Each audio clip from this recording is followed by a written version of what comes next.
कार्यक्रमासाठी इथे आलेलो आणि तेव्हापासून आम्ही HDAशी संलग्न आहोत.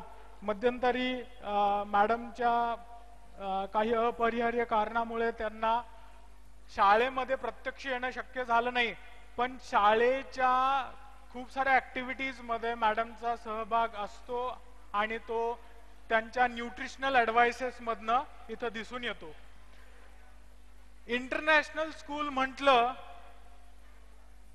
की आजकाल त्याचं एक क्रॉप एक असं पीक असं पिकलेलं दिसतं आपल्या आसपास पूर्ण महाराष्ट्र शहरामध्ये, महाराष्ट्र राज्यामध्ये.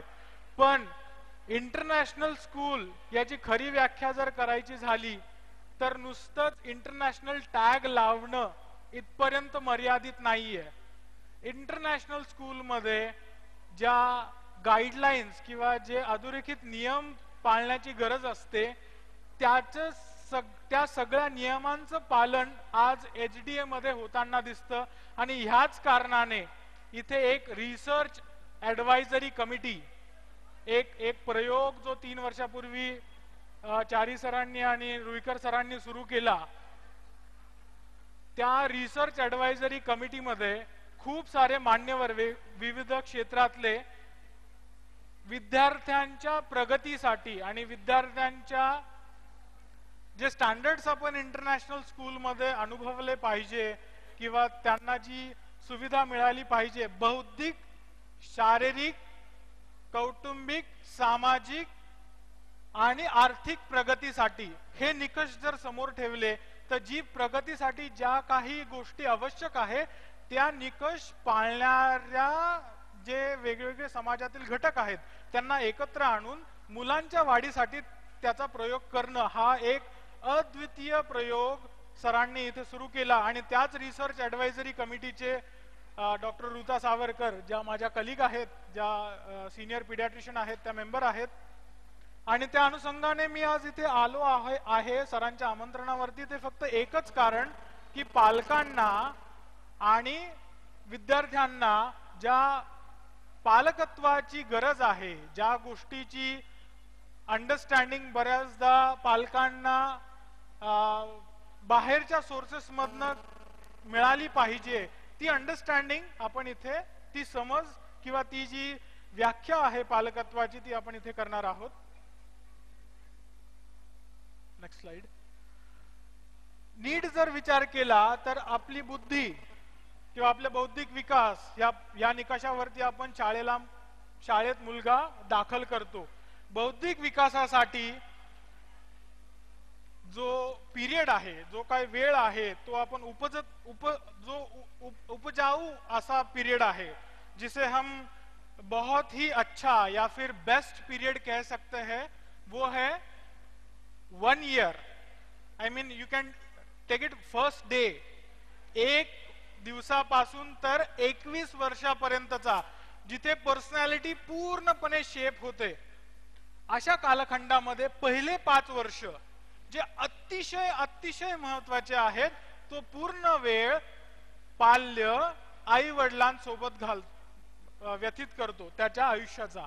त्याच्यानंतर तो शाळेत जातो आणि शाळेमधनं त्याची वाढ व्हायला सुरुवात होते, जी पूर्णपणे व्यावसायिक शिक्षण होईपर्यंत पसरलेली असते जर बौद्धिक वाढीची गोष्ट केली तर.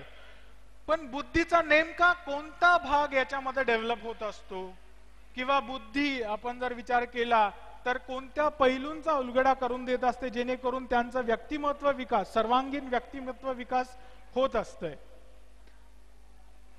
आईसबर्ग तुम्हा सर्वांना माहिती असेल, जिथे बर्फाचा काही वरचा भाग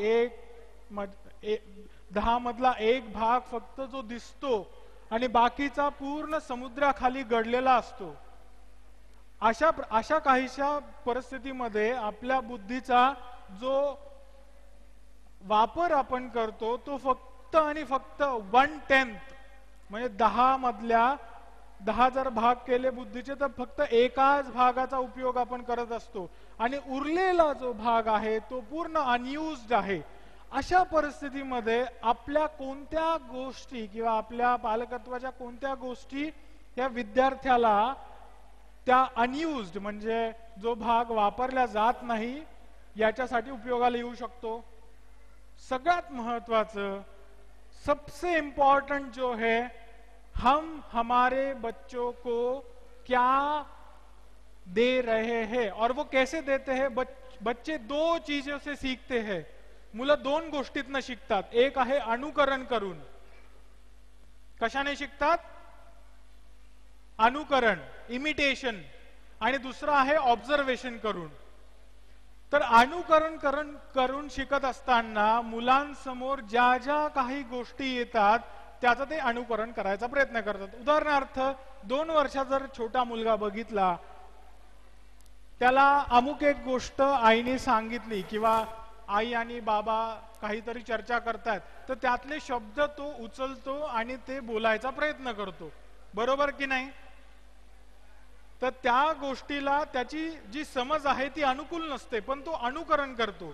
आई बाबांनी जर एक नियम केला की घरात येताना चप्पल किंवा शूज बाहेर ठेवायचे, आणि काही कारणास्तव बाबा ऑफिसला निघालेत किंवा कामावर निघालेत आणि परत येताना म्हणजे काहीतरी राहिलं त्यांचं घरात, तर मग ते परत येतात आणि तसेच शूज घालून बैठकीत जातात किंवा आतमध्ये बेडरूम मध्ये जातात आणि समोर मुलगा बसलेला असतो. तो बघतो, अरे बाबा चप्पल घेऊन आत येत आहेत किंवा शूज घालून आत येत आहेत. आणि कधीतरी 6 महिन्यानंतर, वर्षभरानंतर अगदी तसंच चित्र आपल्याला दिसतं की मुलगा शूज घालून आत येतोय आणि आपण म्हणतो हे कुठनं आलं? आपण नियम असा होता की मुलाने चप्पल शूज बाहेर ठेवायची. मग हे कुठनं आलं?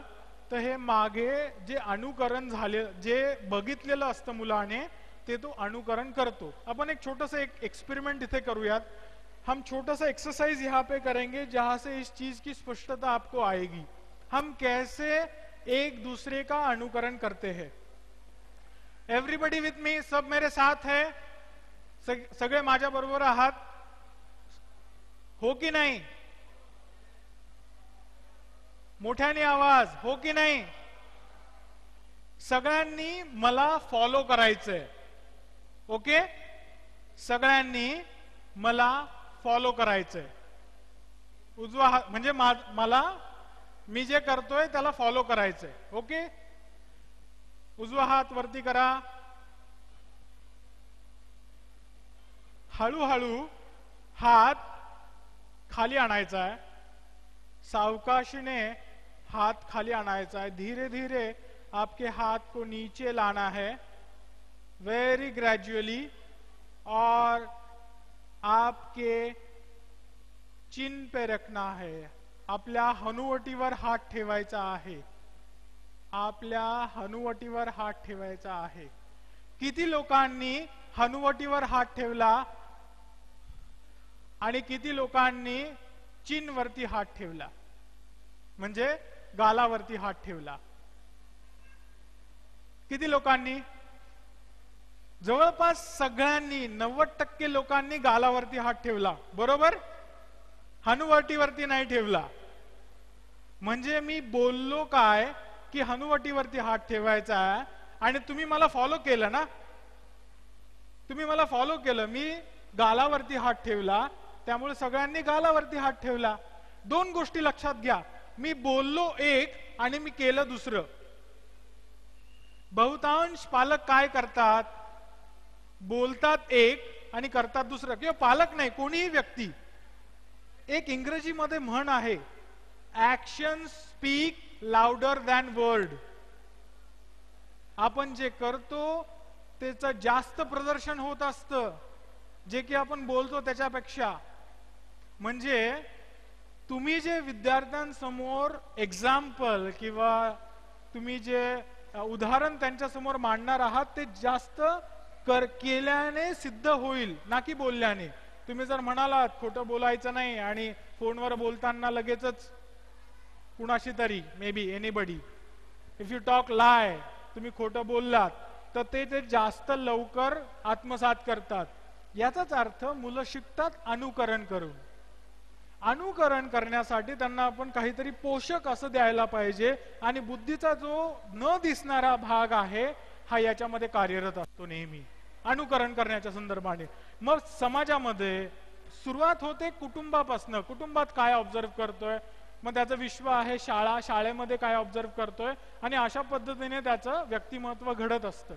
नेक्स्ट, दुसरी स्लाइड घे. आपल्या शरीरामध्ये ही जी जडणघडण्याची प्रक्रिया आहे ही कंटिन्युअस सुरू आहे. मेंदूमध्ये ब्रेन वायरिंग ज्याला म्हणतात, जे मज्जा तंतू असतात, जो नर्व सेल्स होती है, उनकी वायरिंग रीवायरिंग हमेशा होती रहती है, और ये हर बच्चे की अलग अलग होती है. समझ में आ रहा है? हर बच्चे की अलग अलग डेव्हलपमेंटल एबिलिटी होती है. प्रत्येक मुलाची एक वेगळी व्यक्तिमत्व, एक प्रदर्शन त्याचं निर्माण होत असतं. आणि ही जी इंडिव्हिज्युअलिटी आहे, हा जो व्यक्तिमत्व विद्यार्थ्याचं तयार होतंय, याच्या अनुसार त्याच्या इनेट एबिलिटीज, उपजत गुण, उपजत क्षमता यात निर्माण होत असतात. मग आपण जर नीट विचार केला, ही ब्रेन वायरिंग होत असताना आपण त्यांना जे अनुकरण करण्यासाठी देतोय, तर ते अनुकरण करण्याच्या संदर्भाने म्हणजे ते शिकताय. एक आहे नर्चर, दुसरा आहे नेचर. नेचरने त्यांना खूप साऱ्या गोष्टी दिल्या आणि आपण त्यांना शिकवतो आहे, हे झालं नर्चर. मग नेचरने दिलेल्या गोष्टी आणि नर्चर केलेल्या गोष्टींची जर सांगड घातली तर त्यांचं व्यक्तिमत्व पुरेसं ऑप्टिमम लेवलला फ्लरिश होईल, जे की त्यांच्या संदर्भाने व्हायला पाहिजे. नेक्स्ट, मला माहित नाही याची विजिबिलिटी किती आहे, पण मी सारासार तुम्हाला सांगतो.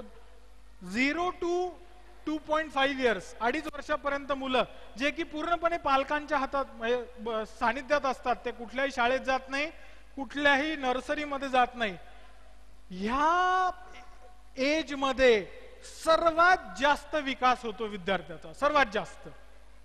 तिथे त्यांचं motor development, emotional question, vision, early fine development, early sounds, music, हे सर्वात जास्त शिकू शकतात इथे मुलं. आणि इथे तुम्हाला तुमच्यातनं बऱ्याच पालकांचे विद्यार्थी आता मोठे झालेले असतील, म्हणजे पाल्य, कोणी 5वीत असेल, कोणी 7वीत असेल, कोणी 8वीत असेल. मग ह्या अपॉर्च्युनिटी ज्या आहेत ह्या आपण मिस केल्या का? मुळीच नाही. कारण की जसं मी सांगितलं, ब्रेन वायरिंग पूर्ण लाईफ टाइम मध्ये चालू असते. मग ह्या 2.5 वर्षाच्या अपॉर्च्युनिटीज जर पुढे आपण बघितलं तर त्या काही प्रमाणात ओपन असतात, त्याला अपॉर्च्युनिटी विंडोज आपण म्हणतो. आणि ह्या अपॉर्च्युनिटी विंडोज आपल्याला एनकॅश करण्यासाठी आपल्याला स्कूलची गरज असते, स्कूलची मदत हवी असते. पालक आणि स्कूल, पालकांनी आयडेंटिफाय केलेल्या उपजत आणि मे बी नर्चर केलेल्या काही गुणधर्म हे शाळेने रिइन्फोर्स केलेल्या, शाळेने काही गोष्टी ज्या शिकवण्यात येतात डेव्हलपमेंटच्या संदर्भाने, याची सांगड घालून व्यक्तिमत्वाचा उलगडा होत राहतो आयुष्यभर. काही गोष्टी मी इथे दिलेल्या आहे. 8 ते 12 वर्षापर्यंत जवळपास चाइल्डहुड म्हणजे बालक अवस्था इथे संपते आणि इथे निर्माण होते एक व्यक्तिमत्व ज्याचा एक्सप्रेशन बाहेर मोठ्या प्रमाणात दिसायला सुरुवात होते, ज्याची परिपक्वता 21व्या वर्षीपर्यंत घडत असते.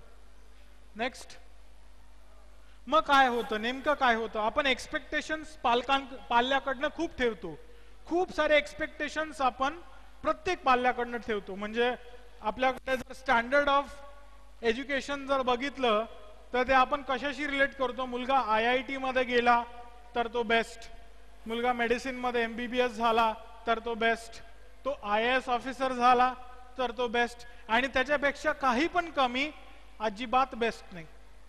अशी एक स्वाभाविक समज आपल्यामध्ये निर्माण झालेली आहे की विद्यार्थी शिकला म्हणजे तो इंटरनॅशनल स्कूलमध्ये त्याला टाकलंय, त्याला बेस्ट पैकी सुविधा आपण देतोय, त्याच्यामधले उपजत गुण आपल्याला माहिती आहे नाही माहिती याच्याबद्दल पालकांना थोडासा संभ्रम असतो.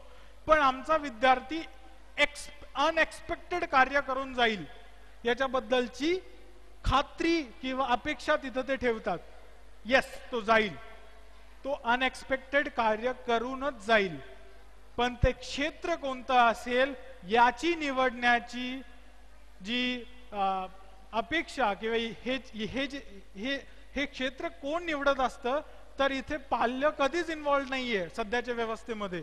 पालक किंवा त्याला ऑब्झर्व करणारे लोक जास्त इन्व्हॉल्व आहेत की पाल्याला आपल्याला कोणत्या क्षेत्रामध्ये पाठवायचंय किंवा त्याला आपल्याला काय करायचंय. लक्षात येतंय? मग होतंय काय की फ्रिक्शन तयार होतं. याच्यामध्ये खूप मोठ्या प्रमाणात फ्रिक्शन तयार होतं. ते इमोशन्सचे फ्रिक्शन असतं. भाव, भावना, अपेक्षा पाल्याकडनं ठेवल्या जातात, ज्या पूर्ण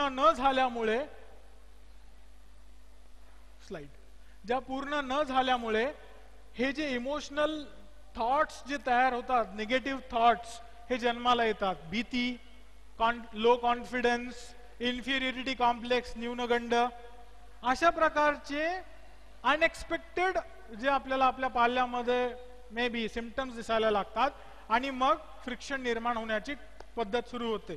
नेमकं होत काय असतं म्हणजे आपल्या अपेक्षा एकदम रास्त आहेत, आपले इंटेन्शन्स एकदम प्युअर आहेत. मग असं का घडतं की इमोशन्स आणि थॉट्स डिस्टर्ब होतात? असं नेमकं का घडतं? हे नेमकं घडत असतं आपल्या बोलण्यामुळे. मी आणखी एक छोटंसं डेमॉन्स्ट्रेशन तुम्हाला देऊ इच्छितो. इथे मला 3 व्हॉलंटियर्स पाहिजे, 3 व्हॉलंटियर पालक, 3 स्वेच्छेने पार्टिसिपेट करणारे. प्लीज 3 पालक पाहिजेत मला. 1 आलेत, अजून 2. एनीबडी? या, थँक्यू, वेलकम. तुमचं नाव सर? प्रकाश सर. तुमचं? नाटेक. अच्छा, नमस्कार. तुम्ही या इकडे. तुम्ही दोघे, आता मी त्यांना काही एक्सरसाइज करायला सांगणार आहे, आपण बघूयात. यांच्याकडे माहिती द्या. तुम्ही अशी पक्की मूठ करायची आहे तुम्ही दोघांनी, पक्का. हाँ, आपने करना है, ठीक है. आप कर, जोर से पकड़ो, एकदम जोर से पकड़ो, छोड़ना नहीं है. आई रिक्वेस्ट यू टू, आपको इनको बोलना, आपको ये छोड़नी है, आप हाँ छुड़ाना है. तो मैं आपको सिर्फ एक्सरसाइज की जो रूल्स है बता दूं. आपको उनकी ये मूड छुड़ाना है, कैसे भी, कैसे भी.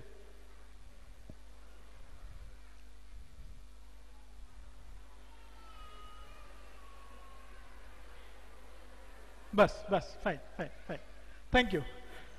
परत तुम्ही करा. तुम्ही बोलून ते सोडवायचं.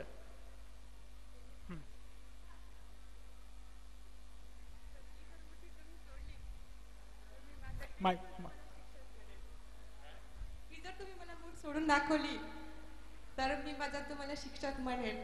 म्हणजे मला शिकवणारे आदरणीय शिक्षकासाठी तुम्ही ठराल हे जर सोडली तर. काय घडलं बरं? Thank you thank you thank you. 1-2 मिनिटं. काय घडलं या 2? एक मी यांना सांगितलं कशी पण सोडवू आणि यांना सांगितलं सोडवायची. या परिस्थितीमध्ये कोणी याच्यामध्ये मूठ सुटली की नाही? पहिल्या याच्यामध्ये काय वापरल्या गेलं? फोर्स, ताकद वापरल्या गेली. दुसऱ्या याच्यामध्ये काय वापरल्या गेलं? युक्ती वापरल्या गेली, पोलाइटनेस होता. म्हणजे तुम्ही जर लक्षात घेतलं तर विद्यार्थी किंवा कोणताही व्यक्ती त्याला जेवढं तुम्ही रेजिस्ट, जेवढं तुम्ही त्याला जेवढं प्रतिबंध कराल किंवा जेवढं त्याला तुम्ही एखादी गोष्ट करण्यासाठी किंवा कराल तेवढी ती गोष्ट राहील. आणि जेवढं तुम्ही त्याला सुसाईड कराल बोलण्याच्या किंवा तुमच्या लँग्वेजच्या कौशल्याने तेवढी ती तिढा, तो जो प्रॉब्लेम आहे तो सुटत जाईल. एक गोष्ट लक्षात ठेवा. एक फ्रेंच फिलॉसॉफर होता 17व्या शतकात.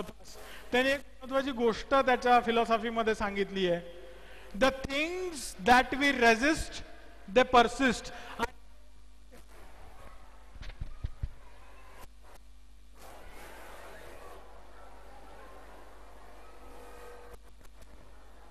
रुकना, रखूया आपण. विद्यार्थ्यांच्या संदर्भाने अतिशय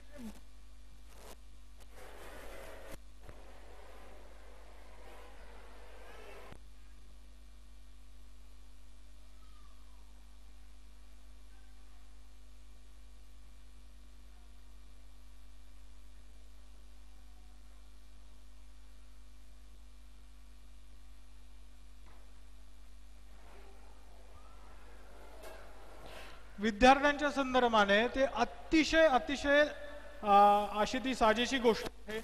जर छोट्या मुलाला आपण इथनं सांगितलं उडी मारू नको, तो काय एक सांगा तो काय करेन. इथनं जर उडी मारायचा खेळतोय तो आणि त्याला आपण सांगितलं इथनं उडी नाही, नॉर्मली विद्यार्थी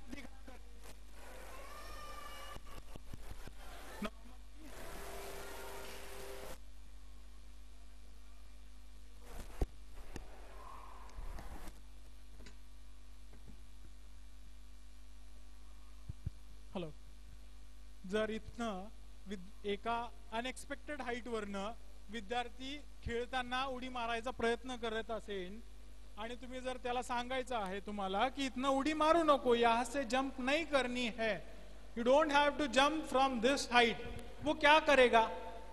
काय करेन तो? काय करेन? मारेन ना. का मारेन?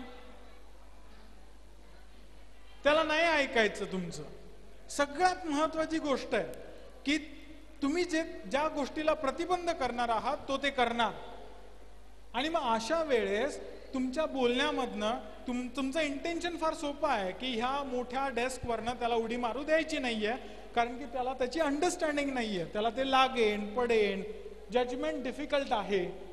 मग अशा वेळेस आपल्या बोलण्यामध्ये जर परिवर्तन केलं किंवा आपण त्याला काही वेगळ्या पद्धतीने सुचवण्याचा प्रयत्न केला तो कदाचित तो ऐकेन. अशा वेळेस नॉर्मली NLP काही टेक्निक्स आम्ही शिकवतो त्याचा उपयोग केला जाऊ शकतो. याचाच अर्थ बोलून किंवा चांगल्या पद्धतीने आपण वाक्यरचना करून जी एक मेथड आहे पालकत्वाची, आपण विद्यार्थ्याला आपल्याला जे हवं आहे ते करून घेऊ शकतो. नेक्स्ट,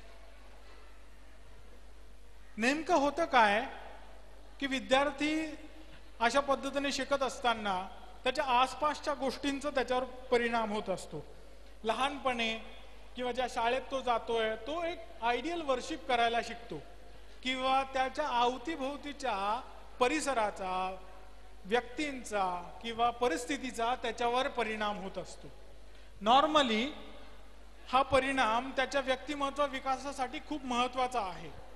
मग तो ज्या व्यक्तींच्या समवेत जास्त असतो, कंपनी आपण ज्याला म्हणतो, ज्या कंपनीमध्ये जास्त असतो त्या कंपनीचा प्रभाव त्यांच्यावर पडतो. या थिअरीला बरेच वेळ आपण